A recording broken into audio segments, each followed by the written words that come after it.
എളങ്കുന്നപ്പുഴ ഗ്രാമപഞ്ചായത്തും തദ്ദേശ സ്വയംഭരണ വകുപ്പും സംയുക്തമായി വികസന സദസ്സ് നടത്തി. എളങ്കുന്നപ്പുഴ ഗ്രാമപഞ്ചായത്ത് ഹാളിൽ വെച്ച് നടന്ന വികസന സദസ്സ് കെ എൻ ഉണ്ണികൃഷ്ണൻ MLA ഉദ്ഘാടനം ചെയ്തു. ഇതിനൊക്കെയാണെന്ന് ഞാൻ പറയാം. അത് ആസ്തി വികസന പദ്ധതി. ആസ്തി വികസന പദ്ധതി എന്ന് പറഞ്ഞാൽ ഒരു MLAക്ക് 5 കോടി രൂപയാണ് ഒരു മണ്ഡലത്തിൽ അനുവദിക്കുന്നത്. അപ്പോൾ 5 കൊല്ലമാകുമ്പോൾ 25 കോടി.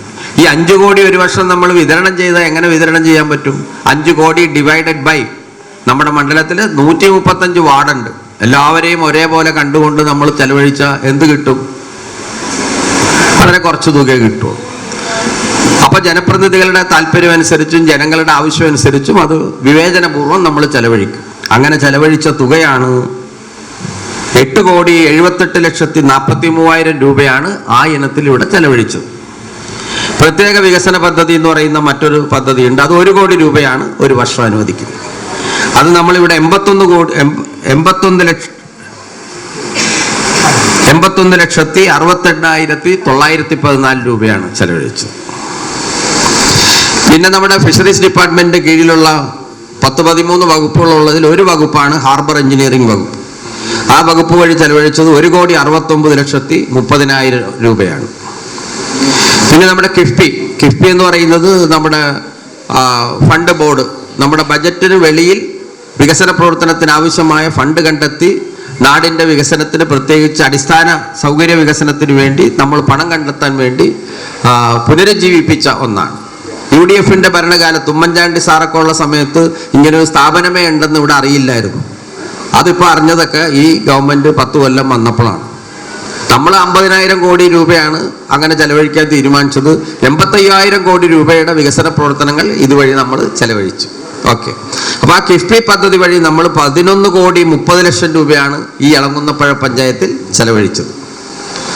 ജിഡയുടെ സഹായത്തോടു കൂടി 56,85,00,000 രൂപയാണ് നമ്മുടെ ഈ വാട്ടർ ടാങ്ക് അതുപോലുള്ള കാര്യങ്ങൾ ഉപയോഗിച്ചത്.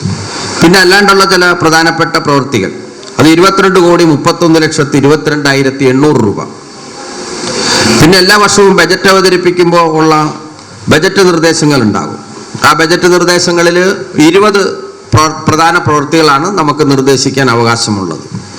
അങ്ങനെ നൽകിയ ഇതിൽ ഏതാണ്ട് 31,34,45,168 രൂപയാണ് ചെലവഴിച്ചത്.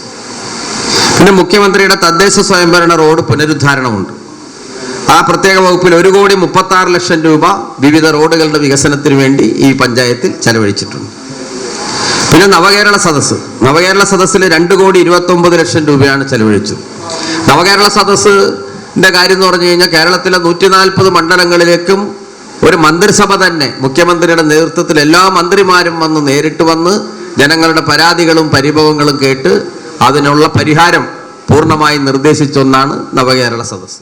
പഞ്ചായത്ത് മെമ്പറായ ബിന്ദു വേണു അധ്യക്ഷത വഹിച്ചു. എളങ്കുന്നപ്പുഴ പഞ്ചായത്ത് മെമ്പർമാരായ PK Sampath Kumar, Suresh Babu, KJ Joy, panchayat assistant secretary A Jayachandran എന്നിവർ പ്രസംഗിച്ചു. ചടങ്ങിൽ മികച്ച പ്രവർത്തനം കാഴ്ചവെച്ച വിവിധ വാർഡുകളുടെ ഹരിതകർമ്മ സേനാംഗങ്ങളെ മെമ്മന്റോ നൽകി ആദരിച്ചു. തുടർന്ന് സംസ്ഥാന സർക്കാരിന്റെ നേട്ടങ്ങൾ അവതരിപ്പിക്കുന്ന വീഡിയോ പ്രസന്റേഷൻ നടത്തി. എളങ്കുന്നപ്പുഴ ഗ്രാമപഞ്ചായത്ത് സെക്രട്ടറി MA ആന്റണി പഞ്ചായത്തിന്റെ 5 വർഷ കാലയളവിലെ നേട്ടങ്ങൾ അവതരിപ്പിച്ചു.